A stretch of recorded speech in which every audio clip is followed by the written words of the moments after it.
Thanks to all of you for being here, and thanks to everyone who helped organize this panel. I'm going to very briefly give you a quick whirlwind tour of my presentation. I'm going to be talking about Christianity and early American yoga. I'm going to introduce very briefly the concept of modern yoga, and then what I've been calling early American yoga, then discuss the presence of Christianity within early American yoga, and then talk about what exactly Christianity and Jesus meant in early American yoga, and then what this says about teachers and their students, and then finally some more possibly practical reasons for this combination and what this has to say about scholarship of modern yoga in general and debates that are going on today. The idea that the yoga practiced popularly today is the culmination of an ancient and unbroken Hindu religious tradition from India is strongly undercut by the body of scholarship that has been produced recently on what has been alternately termed modern yoga, transnational yoga, and postural yoga. These three interchangeable prefixes, modern, transnational, and postural, can help provide a quick overview of this emerging body of work. The yoga that is done today in health clubs and studios is modern in that many of its distinctive features can be traced back less than a century to the 1920s and 1930s. It is transnational as it was influenced directly by Swedish gymnastics and Western bodybuilding and arose in a context of colonialism, nationalism, and cross-cultural discourses of science, evolution, and the body. Finally, it is postural in its central focus on the body as both a means and an end, and its use of the body for sequences of postures, including standing postures, as opposed to postures as seats for meditation.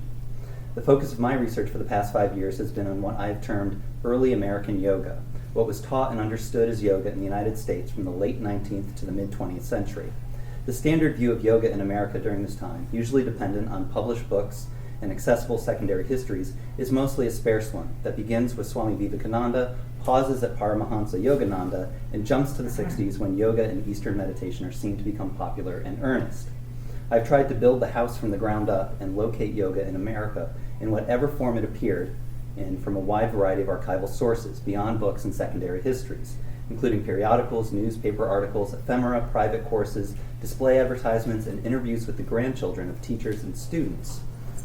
The picture that emerges is of a yoga that is drastically different than what we would expect, but one that fully complements the core ideas put forth by scholars such as Mark Singleton. The yoga done today owes more to modernity and transnational exchange than an ancient Indian tradition. Accordingly, we should not expect to see modern postural yoga being diffused elsewhere at the same time. Early American yoga is not primarily physical, but mental and magical. Instead of toned bodies on yoga mats, we have men in suits and women in dresses sitting on chairs in auditoriums and rented halls. Students practice visualizations and not vinyasa. They aspire towards mental healing and magnetic personalities, not mastery of postures. There is an abundance of dietary advice and breathing exercises, but little downward dog or warrior pose. Yoga was called yogi philosophy, and yoga teachers called themselves or were dubbed by others as metaphysicians, psychologists, and Hindu lecturers. There was a vibrant yoga scene in the early 20th century with dozens of teachers throughout the country, and the majority of them would best be thought of as yogic circuit riders. They traveled extensively, often returning to the same city once or twice a year and followed a consistent pattern, staying in the same location for several weeks, beginning with a series of free public lectures that were often accentuated with music, glass lantern presentations, demonstrations, or healing services. These lectures would feed into private classes with a smaller group of students, usually a series of lessons, and these classes would often then feed into dyadic relationships with the teacher for healing services or consultations. A few of these teachers would create organizations with local branches in the locations they would visit, sometimes appointing their students as authorized teachers. When we see this period in detail, one of the many surprising features to emerge is the presence of Christianity, which simply put, seems to be everywhere in early American yoga. It would be harder to find a yoga teacher who did not engage with Christianity or the figure of Jesus.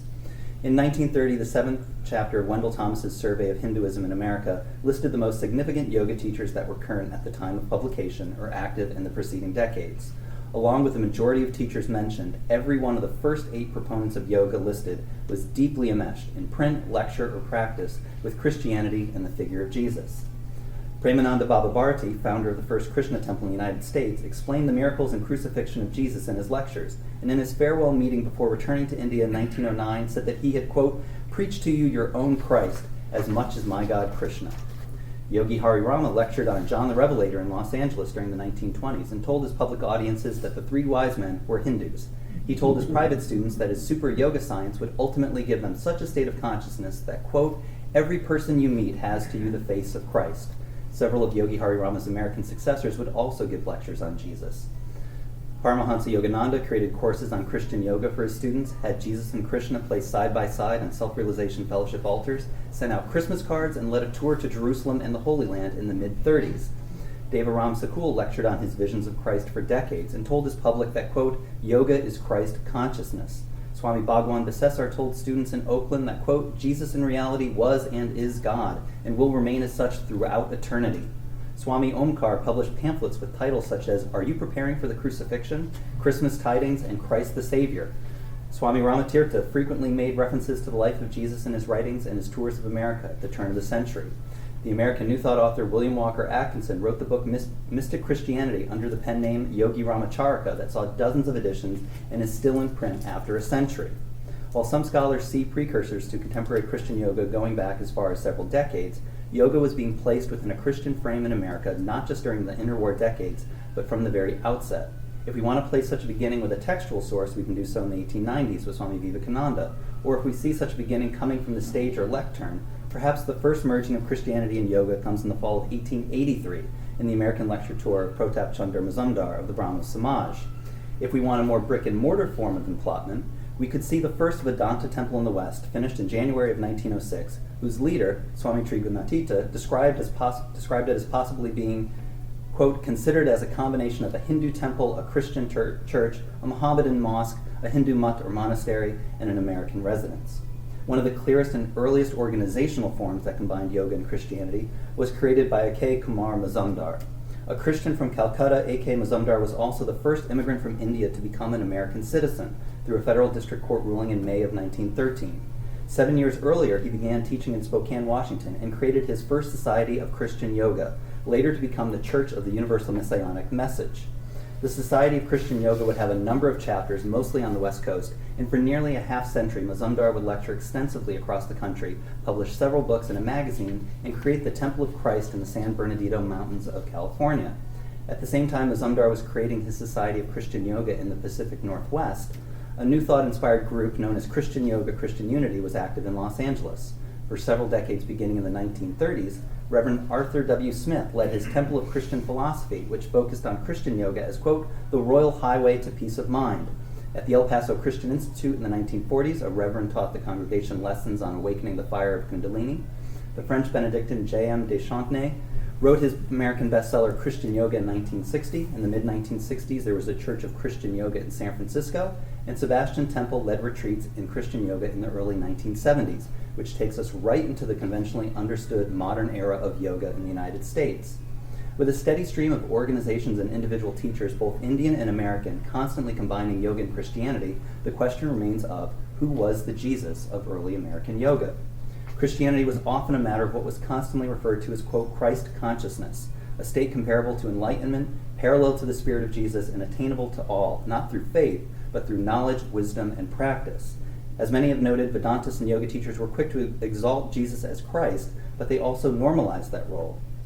When Jesus was God, he was not a singular divinity, but an avatar that was part of a long line sent to teach and aid humanity, interchangeable with Krishna, Rama, or Buddha. The human Jesus was more often than not placed in India, either during his early lost years, returning there after surviving the crucifixion, or a combination of the two. When the Bible was referenced in early American yoga, it was frequently the book of Genesis, but mostly from the book of Revelation, which was particularly flexible and open to symbolic interpretations. Often, to use a more current term, the Jesus of early American yoga was for the, quote, spiritual but not religious. The figure of Christ and interpretations of his message were accepted, but standard Christian institutions were rejected. Most dramatic in this school of thought were Swami Sant Rama, who suggested that a Hindu, quote, accepts Christ and rejects Christianity, and Premananda Bhavabharati, who described churches as, quote, Christianity crucified. Many swamis and yogis offered what they claimed to be a superior understanding of the figure of Jesus, explaining his miracles as yogic feats, showing novel practical uses for his teachings, and seeing true comprehension of him through mystic understanding. This could be seen as a type of half measure, in the way that Stephen Prothero in his American Jesus said that Yogananda, like his peers, could, quote, love Jesus without accepting him. Many contemporary critics of yoga teachers in the early 20th century saw their use of Christianity as simply a matter of Hindus wanting Jesus to be Hindu, but the reality was both more sophisticated and more practical.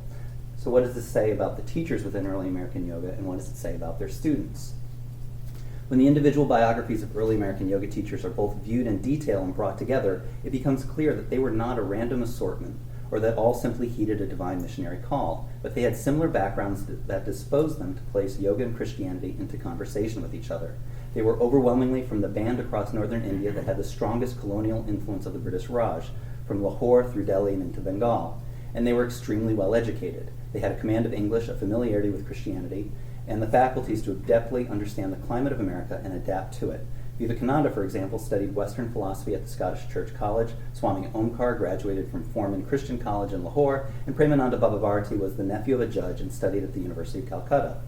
While a portion of yoga teachers in the early 20th century were affiliated with the Vedanta Society, the majority were unaffiliated individuals who lectured and taught as a profession. Within the spiritual marketplace of their time, they were well aware of their audiences and catered to them. One clear example is Bhagat Singh Thind, a Sikh from Amritsar who would regularly portray his teachings of Sant-mat in a practical, secular, positive-thinking-esque light. But when in Salt Lake City, Utah, he would show slides of the Golden Temple as Indians' Mormon Temple, and subtitle one of his books, The Pearl of Greatest Price.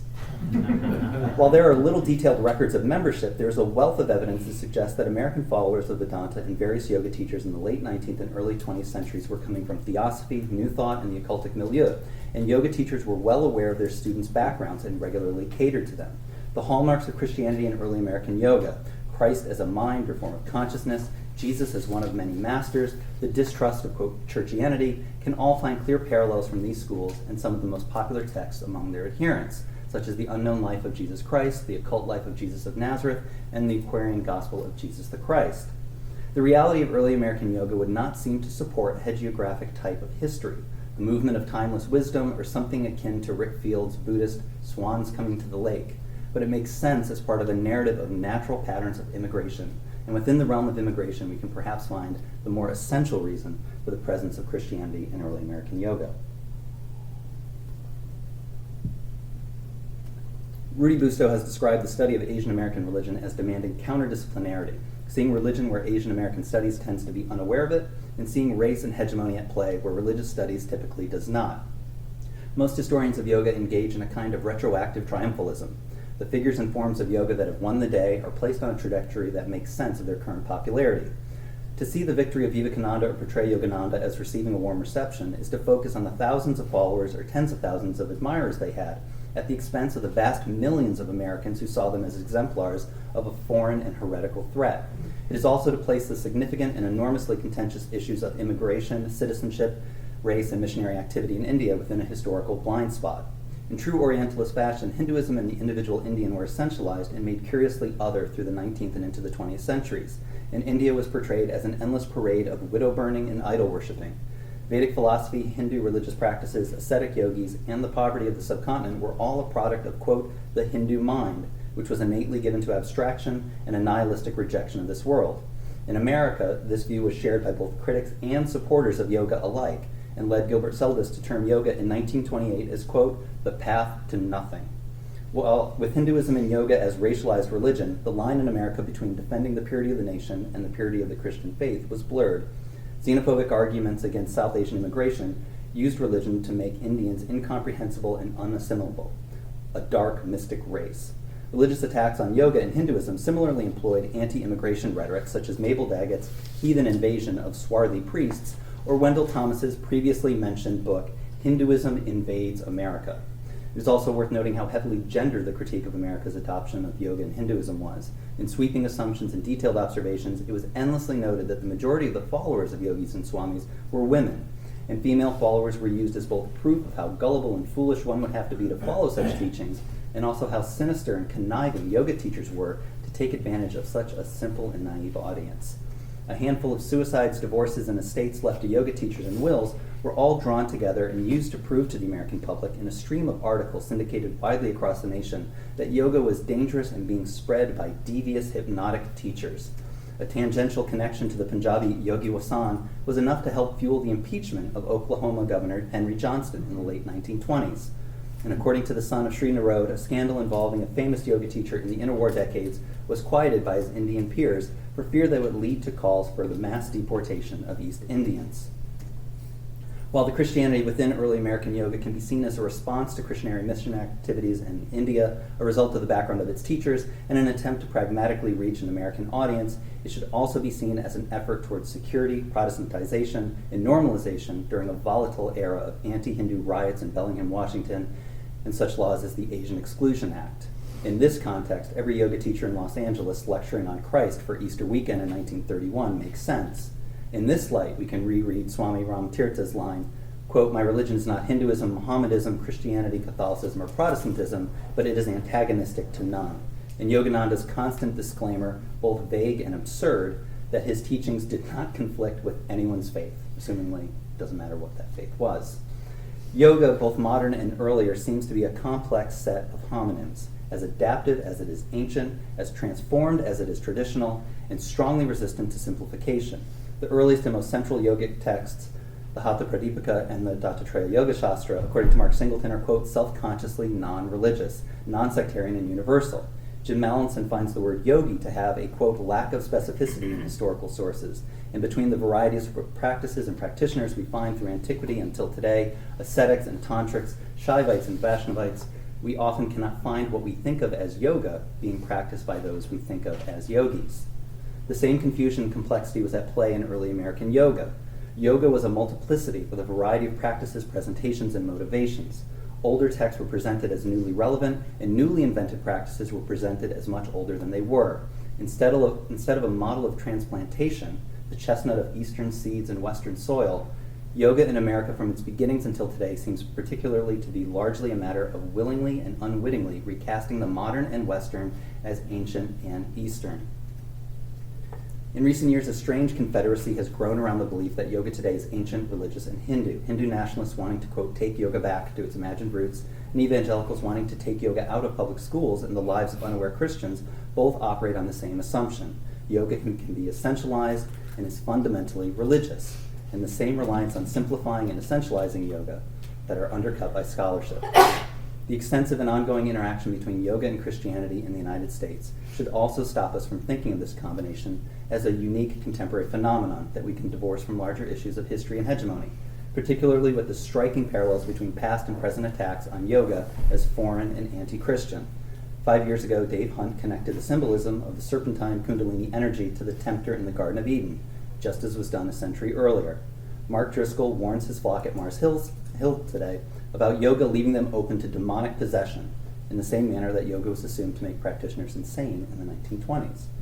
As yoga was portrayed as a devious and foreign invading force several generations ago, less than a year ago, Professor Candy Brown warned in a legal statement for the National Center for Law and Policy that modern yoga is, quote, camouflaged to gain the trust of a naive audience, and will eventually lead Christians away from their natal faiths towards Hinduism. Over the last 100+ years, there have been major changes in international travel, mass communication, immigration from India into the United States. The number of Americans practicing yoga, our understanding of yoga, and the very practice of yoga itself. Perhaps equally deserving of our attention is how attacks on yoga in America have seemingly changed so little. Thank you.